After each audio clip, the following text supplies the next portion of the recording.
learn to spit. You can wear terrible shirts and grow more fat and eat 3 pounds of sausages at a go, or only bread and pickles for a week, and hoard pens and pencils and beer mats and things in boxes. But we must have clothes that for now, we must have clothes that keep us dry, pay our rent, not swear in the streets, and set a good example for our children. We all have friends to dinner and read newspapers, but maybe I ought to practice a little more so that the people who know me won't be too shocked and surprised when suddenly I'm old and start to wear purple.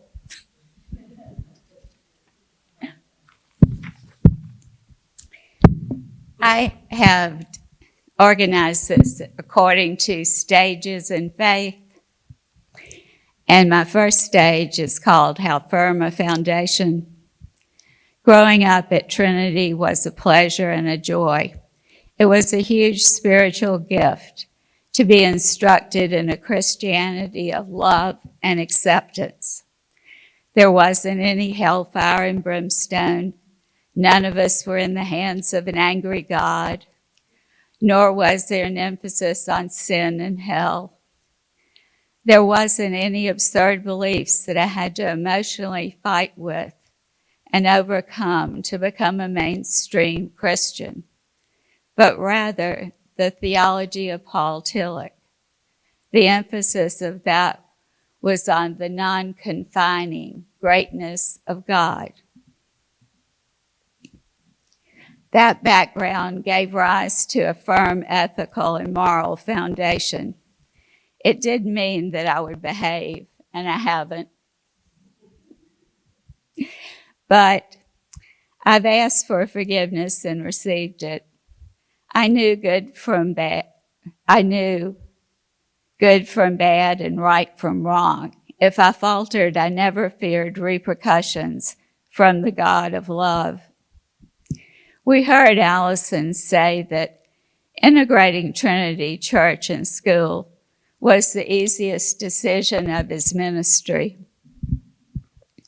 As teenagers, we read the iconic book, Black Like Me, before it was an icon. My headmaster at the Lovett School, an Episcopal priest, announced that if the board voted not to integrate, he'd resign. They did, and he did. Trinity teams became involved in helping the Savannah Street kids who live at Cabbagetown. Working with the Savannah Street kids was my first foray into giving of myself to benefit others, strangers across town, something that would become an innate part of who I am. We bused the kids to church. Jack Martin, do any of you remember Jack from his legal practice or elsewhere? Jack Martin and I would go down and pick up the children at the office. We would check them out of the property, and while the other children hid behind bushes and threw rocks at us, hitting Jack on the head and drawing blood. The Savannah Street kids were white, had impetigo, a very contagious skin disease of wet, open, pus-filled sores, and fought until there was blood on the floor of Trinity's gym. I knew if I was going to have to interact with them, I would have to touch them, getting over my fear of impetigo.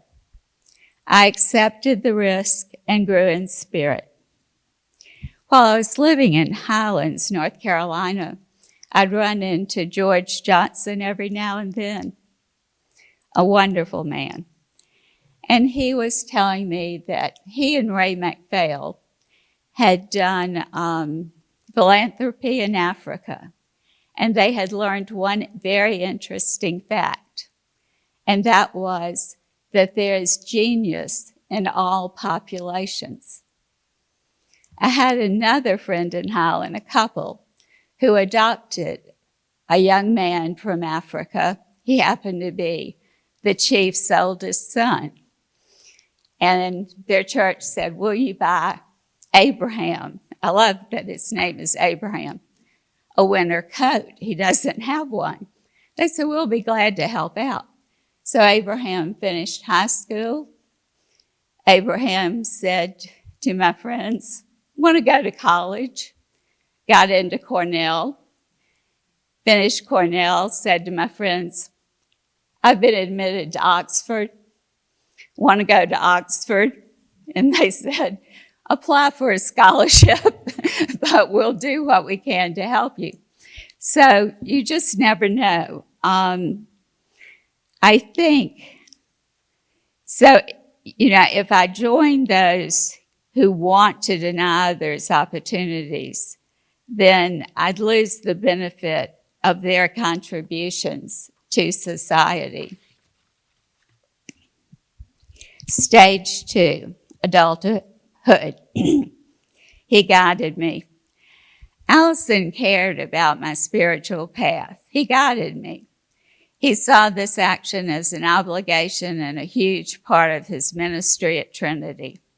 He was ministering to us, those of us who considered ourselves seekers have had an up and down spiritual path over the course of our lifetime. What do we believe? What are facts? What are historical facts? A good friend and teacher of mine at Incarnation in Highlands turned to me one Sunday after we said the Nicene Creed, and he said, do you believe all that? And I said, no. And we both laughed.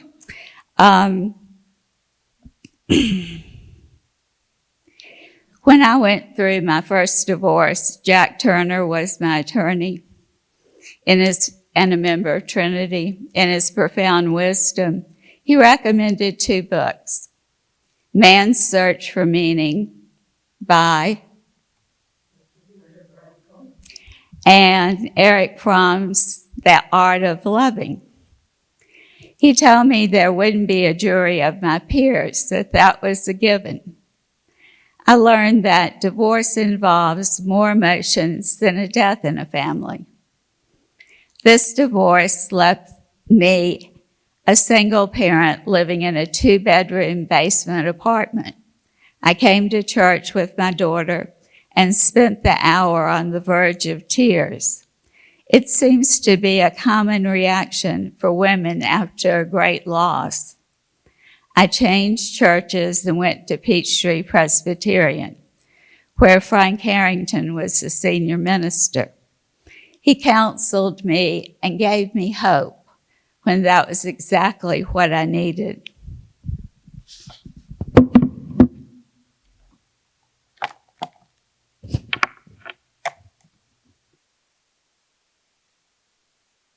Later, I returned to Trinity and enjoyed becoming an active member.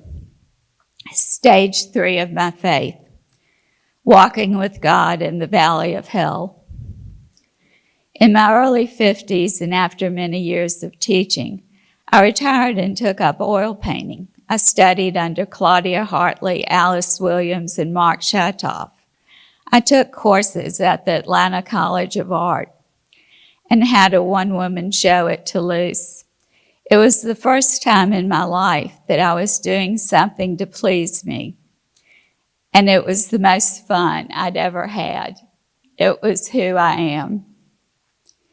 In Buckhead, there are times when decorum speaks louder than social justice. There are many silent victims who need to be heard for the justice system to change. When I was 53, I endured a divorce that was brutal. It left me suffering from PTSD. There is no cure. When the divorce ended, I said to my therapist, "I feel as if I've been raped." And he replied, "You were gang raped." I had lost everything that gave my life meaning except my daughter. But my friends gathered around me, standing by their principles and convictions. Like a flock of birds flying in a V formation, they lifted me. PTSD is a debilitating disorder. My nervous system has been replaced by a highly reactive one. My startle reflex is extreme and embarrassing. I don't have control over it. It happens in a split second. I have intrusive thoughts and can ruminate for weeks on some emotional subject.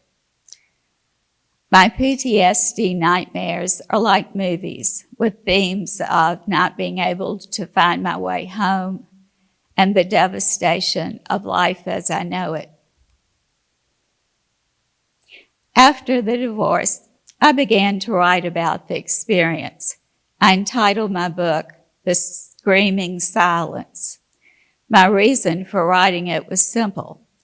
If I told the truth, then the laws would change, sort of a Thomas Paine moment. And what had happened to me wouldn't continue to happen to other people in Fulton County. In the same way as Joan Didion's magical thinking, I thought that if I wrote a book about my experience facing true madness, it would be a book on a library shelf and no longer part of me. I believe this with my whole heart.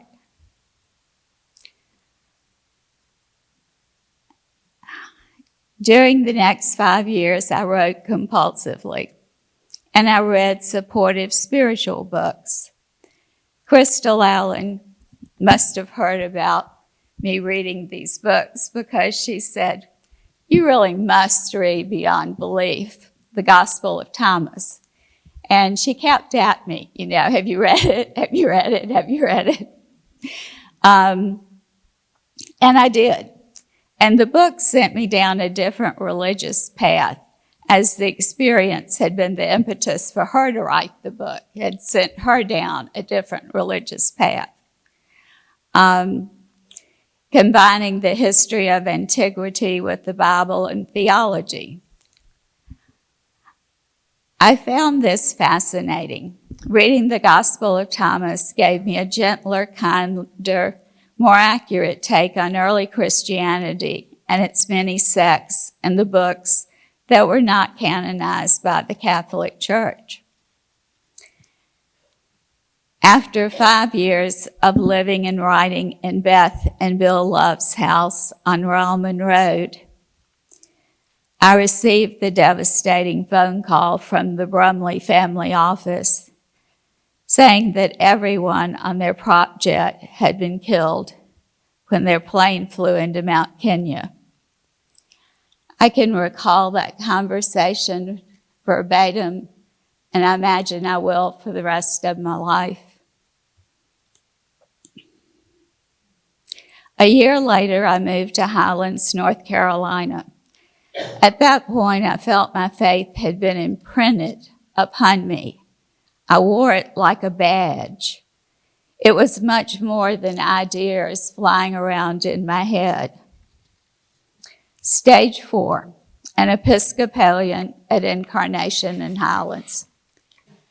Living between Highlands and Cashiers in the backwoods, I was John Muir, seeking tranquility and peace. The beauty of the mountains, the weather that made me happy were restorative. The fog was so thick that I thought I lived on a moor in England. Icicles sparkling in the winter sunlight lifted my spirits. Hoarfrost was a stunningly beautiful phenomenon. For me, beauty is the counterbalance to the horrors in life, the uplifting, coping force of life, God in all things, and the essence of our relationship to the earth, honoring one another. As soon as I arrived in Highlands, I was so excited to see a little notice in the window of a course the Episcopal Church calls EFM. It's Education for Ministry. It's now required of all priests. It's 4 years long. You do a year of the Old Testament, a year of the New Testament, a year of church history, and a year of theology.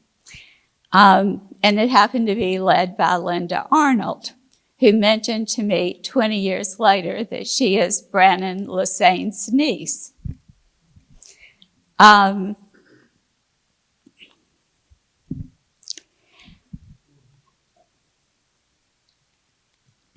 Swanee recognizes me as an alumna in theology. I got an invitation about 6 months ago to come to a party, alumna party Swanee alumni party here in Atlanta, and it took me several days to figure out why they thought I was. I learned more about how the Bible was compiled, and I love the women enrolled in the courses and our stimulating, honest discussions about religion and what it was like to be a woman of our generation.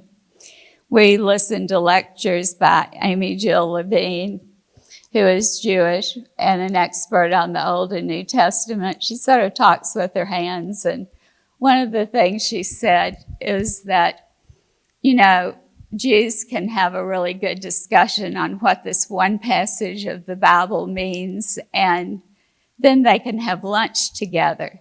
And she said, that doesn't always work for Christians. We read about Bart Ehrman. We read a lot of his books. He's chairman of the religion department at UNC. Some of his books read like a Tom Clancy novel. They're really fascinating. We had John Dominic Crossan come to speak. He is a Catholic priest who left the church when he realized that celibacy was greatly overrated. And we had Martin Marty, who really shocked me because, you ask yourself, why is Martin Marty coming to Highlands, North Carolina to give a talk? But anyway, he's renowned at the USC. He has the Martin Marty Center there. He's published 30 books. And we also had Jack Spong speak. He came in 2004, and people would line up for an hour to hear him. In the Episcopal Church, I loved the liturgy because it was a Zen-like experience of heightened Christianity that brought me closer to God. I liked the idea that people all over the world were having the same service. It made me feel connected to them. Some of the Catholic rituals were deeply moving. Stations of the Cross brought the crucifixion to the present and up close and very uncomfortable. At Easter, I kept vigil on Saturday night, alone in the historic chapel with the altar stripped, the cross covered, and only one votive candle burning, jiggling in its jar as if to say, I am God, still here. I was proud and moved when we held the first wedding of two of my close friends, Al and Michael, at Incarnation.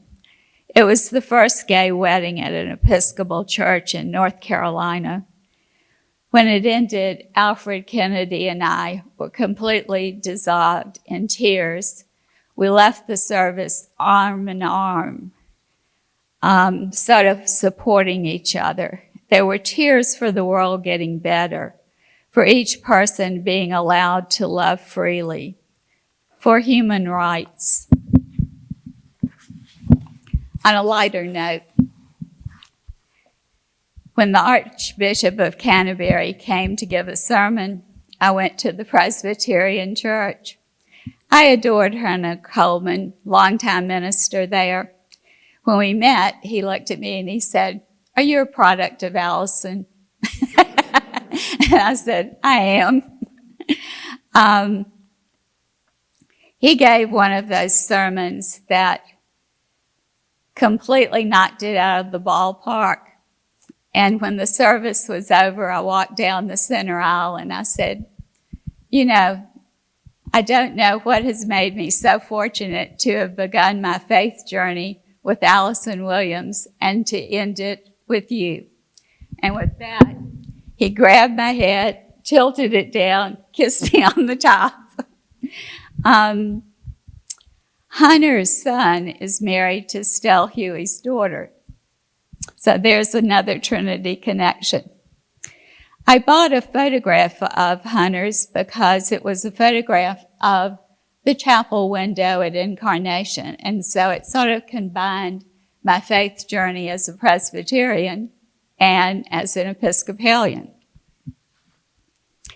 Incarnation gave me exactly what I was looking for, spiritually at a time in my life when I desperately needed the lightness, the uplifting focus, the sustaining ability of the Christian religion, but in a different form, in different words that call me to attention.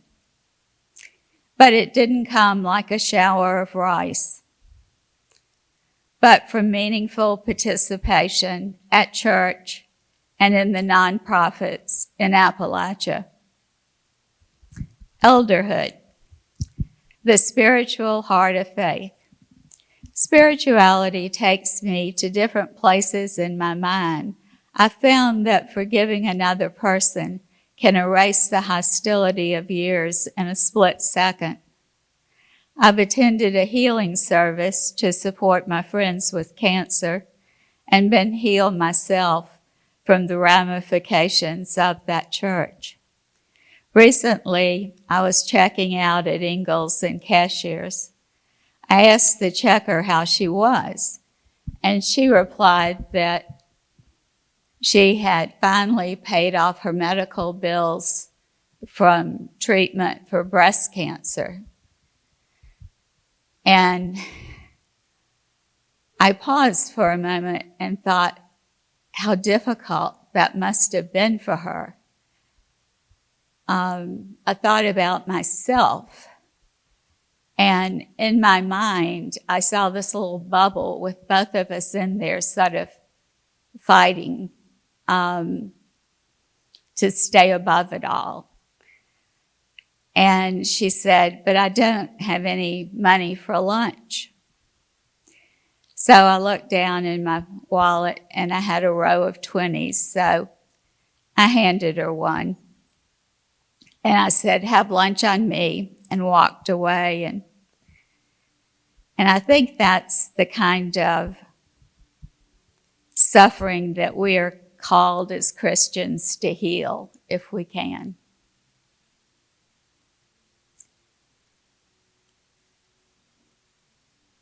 In this country, I think we're losing empathy for one another within the church family and without. That emotion must come before social justice can matter. There's a little preachy, my opinion.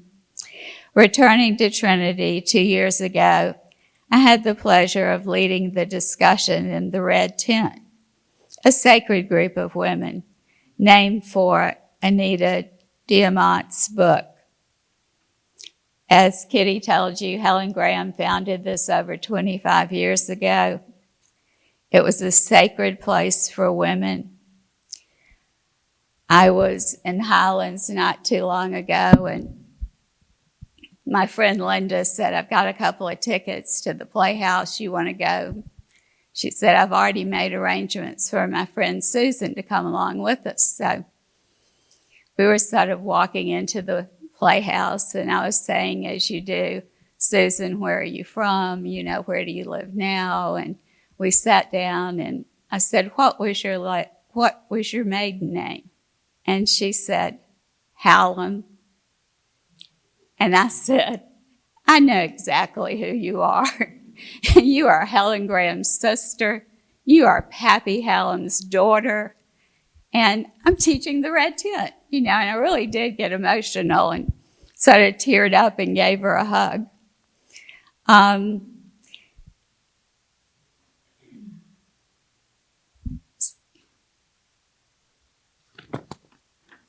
only reason I'm standing before you today is my faith in God and the support of my women friends.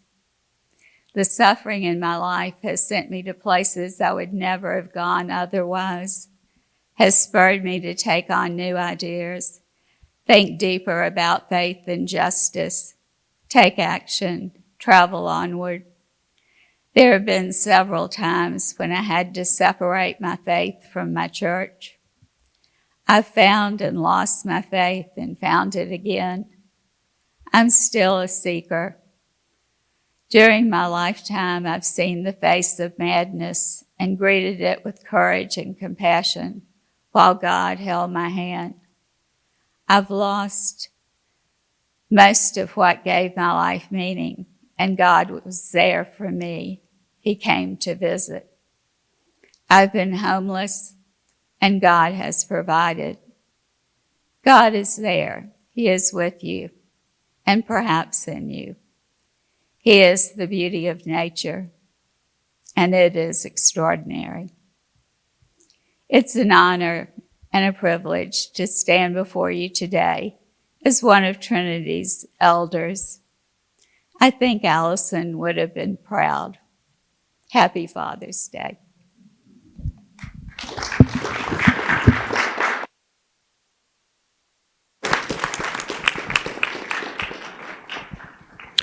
Does anyone have any questions of Isabel? Isabel, I'll let you call on everybody. Eve?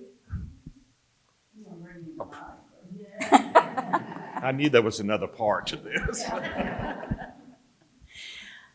My heart breaks because I didn't know any of this. I, like you, grew up under Allison's tutelage, and I know what that has meant for me. And I, too, have been through a really tough divorce. But I never knew that you had this. I think that had I known, I could have possibly been of some help. Eve, you have been so supportive, and it was so important for me that you be here today because we shared that experience. Well, I just want you to know that my heart breaks for you. I had no idea, and I wish that I had known so that I could have been there more for you. Thank you. Could you tell us a little bit more about your painting that you have down here?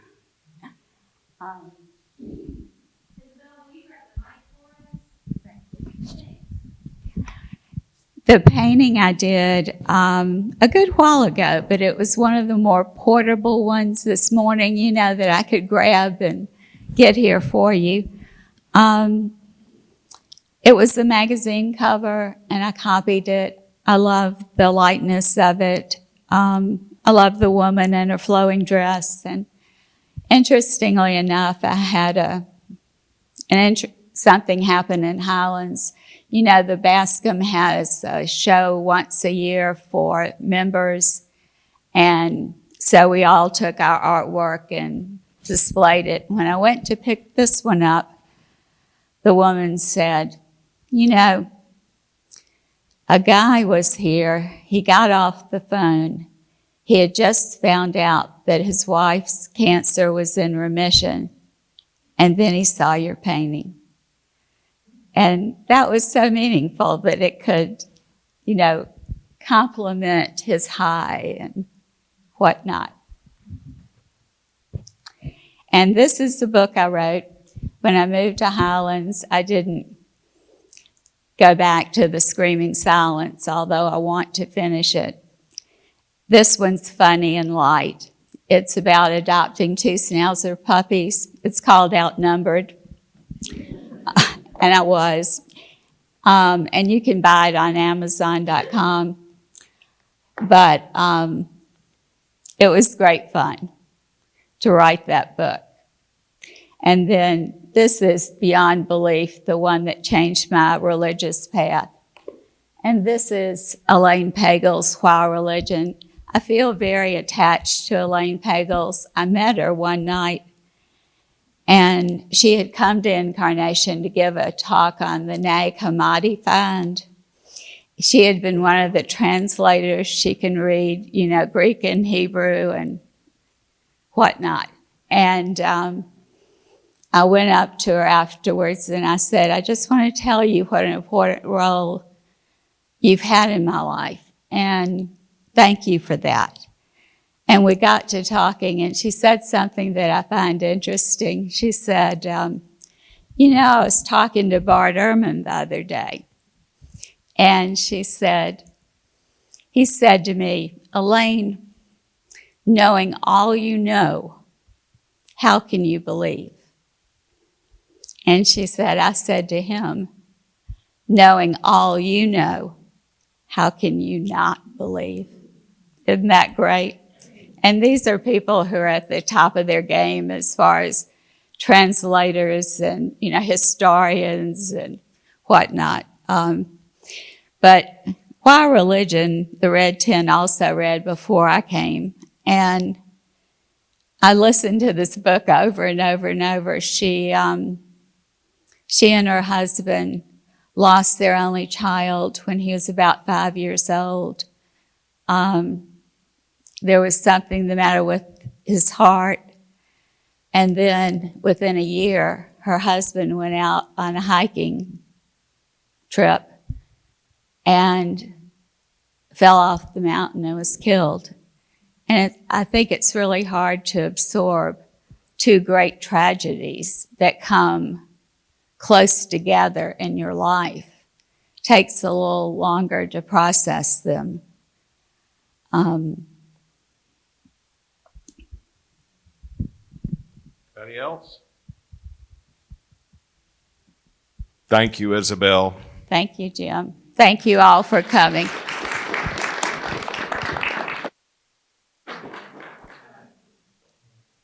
And as Velma Tilly says at the conclusion of every meeting, go in peace, love, and serve the Lord. Amen.